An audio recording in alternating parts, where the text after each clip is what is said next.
that would empower the feds to scour the internet, TV, and much, much more for so-called hate speech, and then do something about it. Democratic Senator Ed Markey is pushing this bill, mandating monitoring of anything that the feds suspect may encourage hate crimes. Guy Benson is the political editor for townhall.com and a Fox News contributor. And therein lies the problem, Guy. Who gets to decide what's hateful on the internet, and what will they then do about it under his proposal? Those are the two big questions, and we don't have the answers to those questions, which I think is the root of what's troubling about this. I mean, Megan, you and I both operate in the arena of words and ideas, right? Freedom of expression and thought, that is the coin of our realm. So I really think it is the duty of journalists and people in the media to look at any potential instance of the government coming in and trying to monitor or potentially criminalize thoughts and words.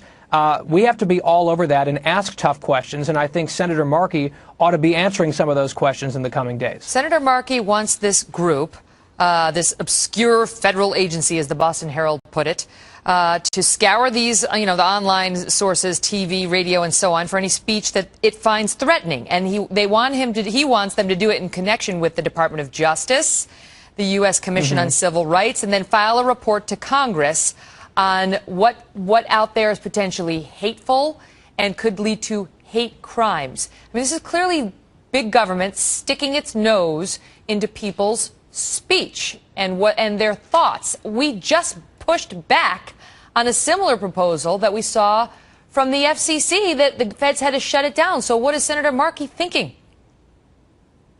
I don't know what he's thinking, and I would love to know what he's thinking. And there's a few issues. I mean, you've been touching on this, Megan, and you're completely right about this. When the government gets involved, there's no criteria here in the bill. What's the template? What's the when you go down through and check the boxes, what counts as hate speech and who makes those determinations? Well, as you say, it's this abstruse group that no one's ever heard of, buried within the bureaucracy of the federal government. And Markey and his defenders, they'll say, well, the bill says everything has to align with the First Amendment. We're making sure the First Amendment's protected.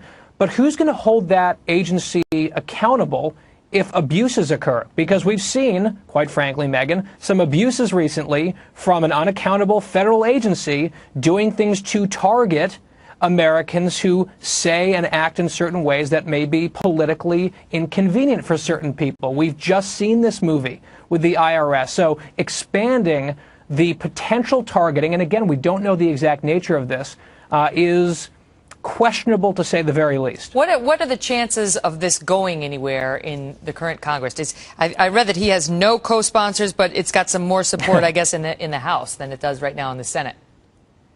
Well, the Senate can't seem to do very much of anything, and so you've got that. On the other side, the House of Representatives, his co-sponsor in the House is a backbencher from New York. So the chances of this seeing the light of day in the Republican-held House are slim. But it just gives you a window of into the thinking by some. That's exactly right. In Mr. Markey's camp. That's exactly right. And it's not just that, Megan.